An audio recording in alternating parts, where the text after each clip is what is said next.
Hi, thank you for joining me today in today's reflective moment. While you watch this incredible sunset with me, I would like to share with you something about poetry memorization. In fact, as a family, while our children were growing, I used to look for very specific scripture and specific poems which would help us to be mindful for whatever was relevant in the time. Let me give you an example.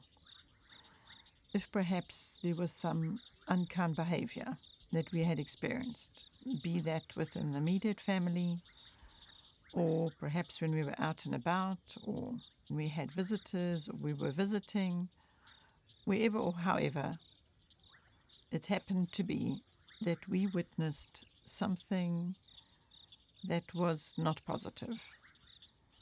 So then I would think about either a scripture, or actually not either, a scripture and a poem that would maybe be helpful to memorize both of those things. And so in other words, that was pertaining to this particular situation.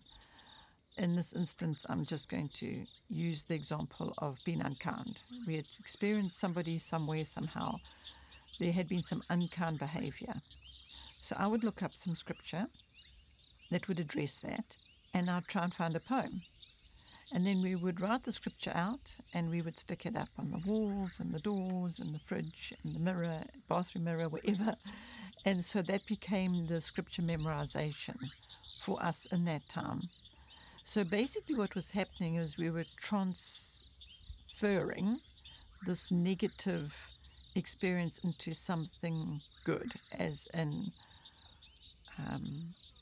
memorizing a scripture that would change the reference of bad behavior into better behavior.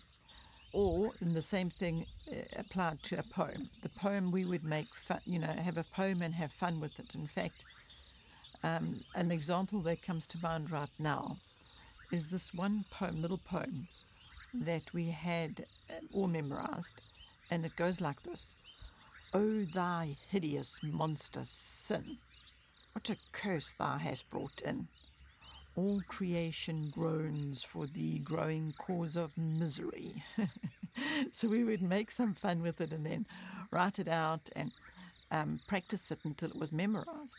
And you know what happened? When something negative transpired, one of the children was doing something that was not good.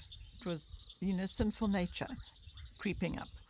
I would say, oh, thy hideous monster.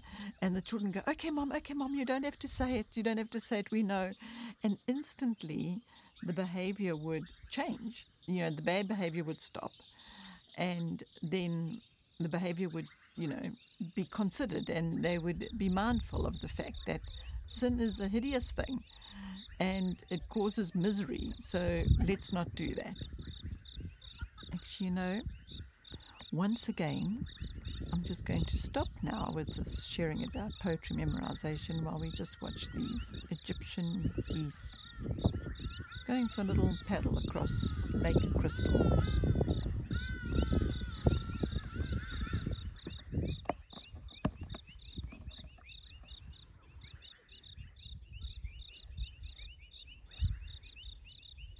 Anyway, I do hope that poetry memorization and scripture memorization will be something that you will find to be a support in your parenting, in your learning lifestyle.